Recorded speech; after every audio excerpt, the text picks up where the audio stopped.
Good evening everyone. कैसे हैं आप सब लोग। आज के इस वीडियो में हम डिस्कस करेंगे पीडियाट्रिक सब्जेक्ट से 10 important multiple choice question and answers. So let's begin our today's video. MCQ number 1 है, road to health chart was first designed by. Road to health chart सबसे पहले किसने बनाया था या डिज़ाइन किया था। Option A David Morley, option B Karl Menninger, option C Sabin, option D none of the above. Correct answer of this question is option A David Morley. Road to health chart सबसे पहले David Morley के द्वारा design किया गया था, जिसे बाद में वर्ल्ड हेल्थ ऑर्गेनाइजेशन द्वारा मॉडिफाई किया गया। रोड टू हेल्थ चार्ट का उपयोग मुख्यतः चिल्ड्रन की ग्रोथ को असेस करने हेतु किया जाता है। इसकी सहायता से हम पता लगाते हैं कि बच्चों की ग्रोथ सही तरह से हो रही है या नहीं। अगर ग्रोथ प्रॉपर नहीं है तो किन कारणों की वजह से बच्चे की ग्रोथ प्रॉपर नहीं हो पा रही है। You can take screenshot for your revision. Question number 2, in a child with mild haemophilia A clotting factor number 8 level is. यदि किसी बच्चे में माइल्ड हीमोफीलिया ए है और इस कंडीशन में क्लॉटिंग फैक्टर नंबर 8 का लेवल क्या होगा। Option A 5 to 50%, option B less than 1%, option C 50 to 60%, option D 1 to 5%।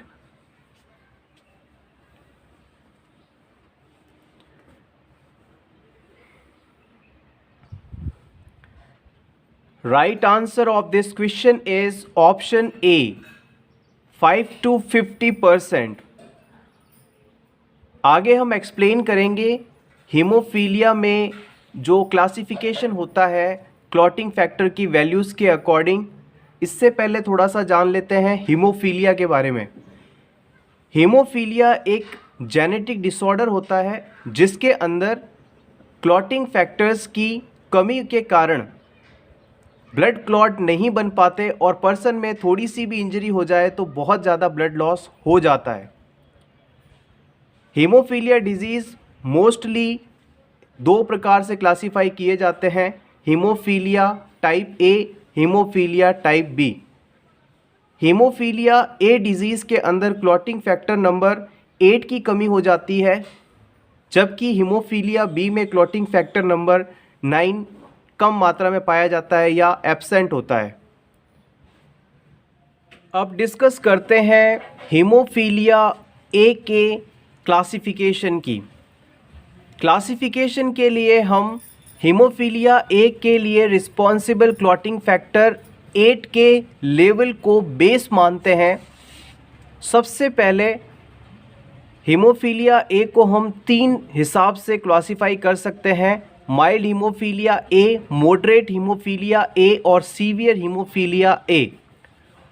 Mild haemophilia A की कंडीशन में क्लॉटिंग फैक्टर नंबर 8 का level more than 5% but less than 40% of normal होना चाहिए। इसके according factor का level 0.05 से 0.40 IU पर ml के बीच होता है। यदि किसी हीमोफीलिया ए के पेशेंट के अंदर क्लॉटिंग फैक्टर नंबर 8 का लेवल 0.05 से 0.40 इंटरनेशनल यूनिट पर मिलीलीटर हो तो ऐसे हीमोफीलिया को हम माइल्ड हीमोफीलिया कहेंगे। सेकेंड टाइप आता है मॉडरेट हीमोफीलिया। मॉडरेट हीमोफीलिया ए में क्लॉटिंग फैक्टर का लेवल 1 से 5% ऑफ नॉर्मल लेवल का 1 से 5% हो जाता है, और यदि इसे हम वैल्यूज़ में कहें तो 0.01 से 0.05 IU/ml। थर्ड टाइप आता है सीवियर हीमोफीलिया ए। इसमें क्लॉटिंग फैक्टर नंबर 8 1% से कम हो जाता है नॉर्मल लेवल के, और यदि इसको वैल्यू में बात करें तो लेस देन 0.01 IU/ml, यानी यदि किसी पेशेंट के अंदर क्लॉटिंग फैक्टर नंबर 8 का लेवल 0.01 से कम है तो आप इसे सीवियर हीमोफीलिया कहेंगे। हीमोफीलिया डिजीज़ कंडीशन के अंदर पेशेंट के जॉइंट्स में ब्लीडिंग होने की संभावना काफ़ी ज़्यादा बढ़ जाती है। Question number 3, length of newborn baby. नवजात शिशु की लंबाई कितनी होती है? Option A 40 centimetre, option B 45 centimetre, option C 55 centimetre, option D 60 centimetre.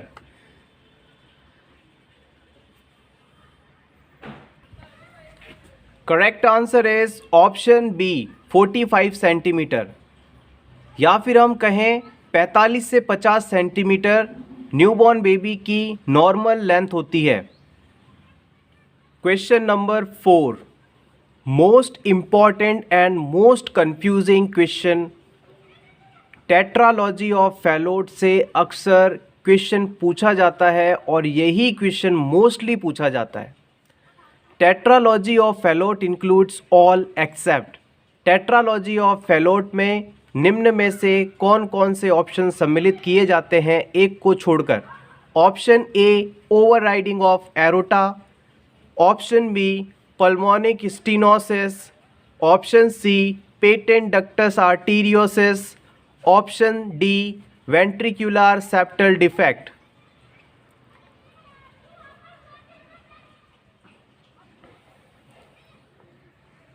Correct answer of this question is option C, patent ductus arteriosus। Tetralogy of Fallot 4 disease से मिलकर बनी हार्ट की एबनॉर्मल कंडीशन होती है, जिसमें overriding of aorta, pulmonic stenosis, ventricular septal defect और last right ventricular hypertrophy होते हैं। पेटेंट डक्टस आर्टेरियोसिस को इसमें इंक्लूड नहीं किया जाता। फिर से एक बार आप इसे देखिए। आप चाहें तो आपके रिवीजन के लिए इस स्लाइड का स्क्रीनशॉट भी ले सकते हैं। टेट्रालॉजी ऑफ फैलोट यानी TOF, ये एक कंजेनाइटल हार्ट डिजीज़ है जिसमें 4 हार्ट डिफेक्ट्स को इंक्लूड किया जाता है, जो हैं overriding of aorta, pulmonic stenosis, ventricular septal defect और right ventricular hypertrophy. Upcoming videos में हम टेट्रालॉजी ऑफ फैलोट को डिटेल से एक्सप्लेन करेंगे। Question number 5, pulse rate of a child age 1 to 2 years. 1 से 2 वर्ष के आयु के चाइल्ड के लिए नॉर्मल पल्स रेट कितनी मानी जाती है? ऑप्शन ए 60 से 100 beats per minute, option B 70 to 120 beats per minute, option C 120 to 160 beats per minute, option D 80 to 130 beats per minute.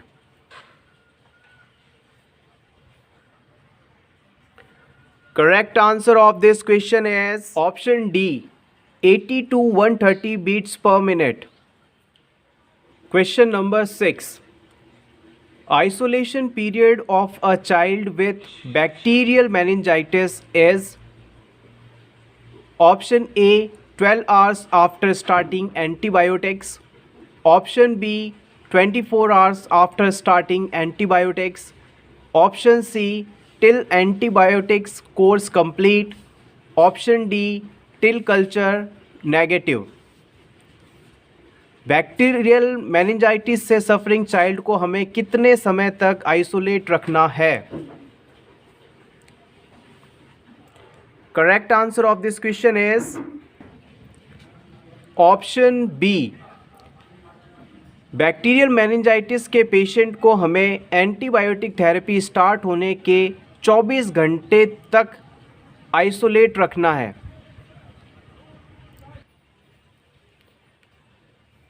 आइए बात करते हैं मेनिंजाइटिस की। हमारे ब्रेन और स्पाइनल कॉर्ड पर जो मेनिंजियल लेयर्स पाई जाती हैं, जो कि ब्रेन और स्पाइनल कॉर्ड को कवर करती हैं, यदि इनमें इन्फेक्शन के कारण इन्फ्लामेशन आ जाए तो इस कंडीशन को हम मेनिंजाइटिस के नाम से जानते हैं।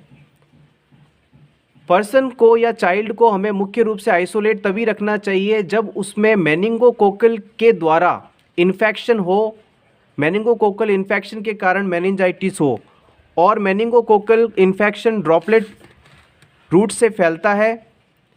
अफेक्टेड चाइल्ड को हमें ड्रॉपलेट प्रिकॉशन पर रखना आवश्यक होगा। ड्रॉपलेट प्रिकॉशन के रूप में हम चाइल्ड को प्राइवेट रूम में रख सकते हैं, मास्क प्रोवाइड कर सकते हैं, उसकी केयर जो भी करने आए मास्क पहनकर आएँ, और इस आइसोलेशन को हमें एंटीबायोटिक थेरेपी स्टार्ट होने के 24 घंटे बाद तक रखना होता है।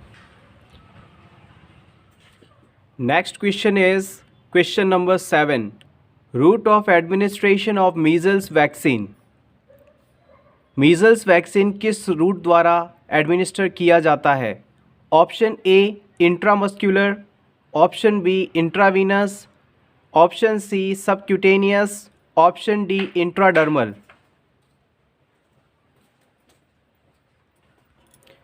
मीजल्स वैक्सीन सबक्यूटेनियस रूट से एडमिनिस्टर किया जाता है।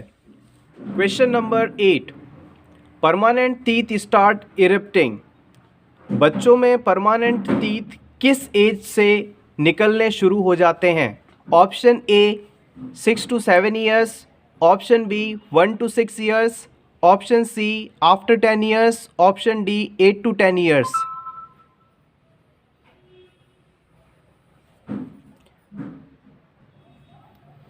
करेक्ट आंसर है ऑप्शन ए 6 to 7 years। बच्चों में 6 साल की उम्र के बाद से परमानेंट टीथ निकलने शुरू हो जाते हैं। इस ऑप्शन के अकॉर्डिंग, क्वेश्चन के according 6 to 7 is the right choice. Question number 9, all are the components of GOBI F3 except. Option A global warming, option B female education, option C immunisation, option D fluid supplementation.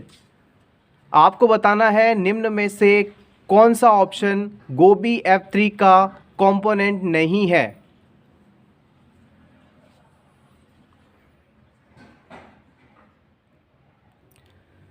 Correct answer of this question is option A global warming. Global warming Gobi F3 के अंतर्गत नहीं आता। आइए जानते हैं गोबी F3 के बारे में। आइए बात करते हैं गोबी FFF के बारे में। G stands for growth monitoring, O stands for oral rehydration, B stands for breast feeding, I stands for immunisation, F stands for female education, F stands for family spacing, and the last F stands for food supplementation. So it is all about the Gobi F3. Last question of this video, drug used for closing of PDA in newborn. Newborn babies में patent ductus arteriosus condition को treat करने के लिए या फिर patent ductus arteriosus को close करने के लिए निम्न में से कौन सी दवा इस्तेमाल की जाती है? Option A paracetamol, option B ibuprofen, option C mefenamic acid, या फिर option D prostaglandin. Very important question. Correct answer is option B ibuprofen.